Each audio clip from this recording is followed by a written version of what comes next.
Yeah, I first fell in love with riding just at a young age. I was 3 years old, and a kid in the neighbourhood who I looked up to was riding his motorcycle up and down the street in front of my house, and I still remember that day as it was yesterday. It's kind of instilled itself into my DNA, and it really made me want to have a taste of that freedom that he had. He could go anywhere he wanted to, and shortly after that, I had a motorcycle at 4 years old, and I've been riding him ever since. And just one thing led to another. I used to race, and then I followed the passion I really have is jumping and the freedom in the air. I've always wanted to fly, and that's as close as I could get to it, was jumping my motorcycle as far as I can.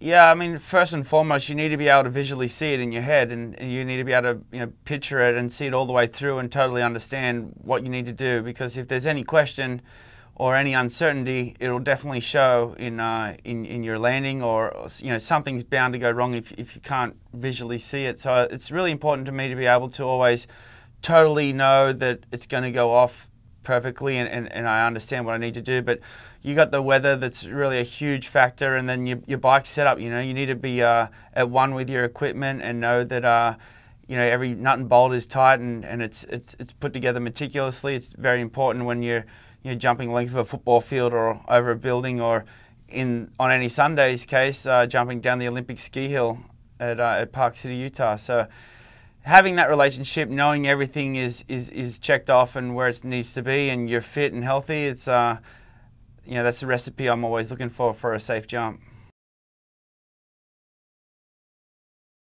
I'm always searching for ideas. I'm a very open person, and just kind of filtering through everything that I see in life, and always trying to apply a motorcycle to it. So driving around this city here in New York, seeing all these big buildings is like a overwhelming experience when I start visualizing my motorcycle there. But for this specific jump, a friend of mine was talking about it, and there's a French daredevil back in the early days tried this in France and set a world record jumping down a ski hill, and did it on a much smaller scale jump. And I wanted to take things and just take it to the biggest limit I could, and with Skull Candy and Rebel Media House, they were able to create the opportunity to jump down the Olympic ski jump, the K120 in Park City, Utah. So I was able to jump the length of a football field whilst dropping 20 stories all in one jump. And for me, that's taking it to the next step of where I wanted to go. And I've grown up always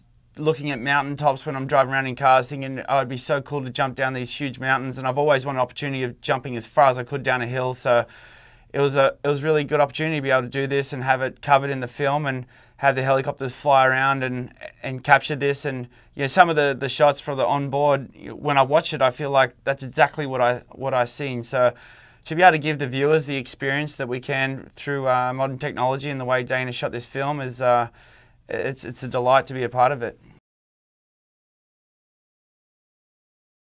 I 100% feel scared. I'm in no means a Superman or some freak of nature. I just I just take it seriously, and for me to be able to get to this level and do the jumps and face the fears I face, I had to grow as an individual, and I had to go to the depths of my inner core to really ask myself the question, do you really want to do this? And I've been through the highs and lows of getting my mind and getting my body to the point of allowing me to do it. And one of the main things that I do, which motorcycles do it naturally, is they take you to the moment. You can't be thinking about what you're going to get on your tax return when you're riding a motorcycle through the jungle at 100 miles an hour, and it really kind of makes you be in the moment. If you're not one with your bike and in touch with exactly what's going on, there might be a low-lying branch, or a rabbit runs across the road, or someone at a traffic light. Your senses need to be in the moment, and bikes do that for me. I mean, so for me to get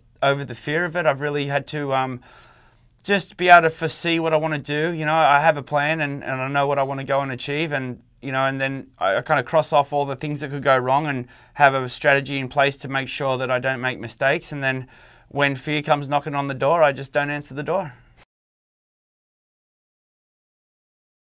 Well, we kind of threw a bunch of ideas onto a table, and wanted to pick different stories to represent different aspects of it. In Robbie's case, the idea of the daredevil, which has existed since probably the second day they rode motorcycles. You know, let's see what we can do with this thing. And Robbie, being kind of the 21st century Evel Knievel, came up. I didn't know Robbie at the time, and I got to know him, and I was kind of fascinated by what a good family man he is, how serious he is about what he does, and the fact that what he does still seems kind of slightly just insane. You know, so that was a neat mix. So he represented one end of the spectrum, and then, you know, we show people using motorcycles to get medicine to really remote villages in Africa, to people racing on the ice for fun, to MotoGP, which is kind of the highest form of motorcycle competitions.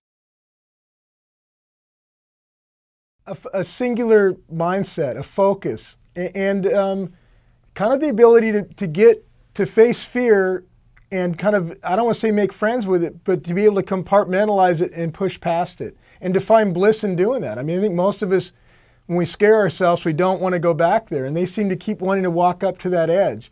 And they're very calm about it. There's an interesting thing with the top guys that they seem like the most normal guys in the world until you see what they do on a bike, and then that seems, you know, fairly abnormal, you know.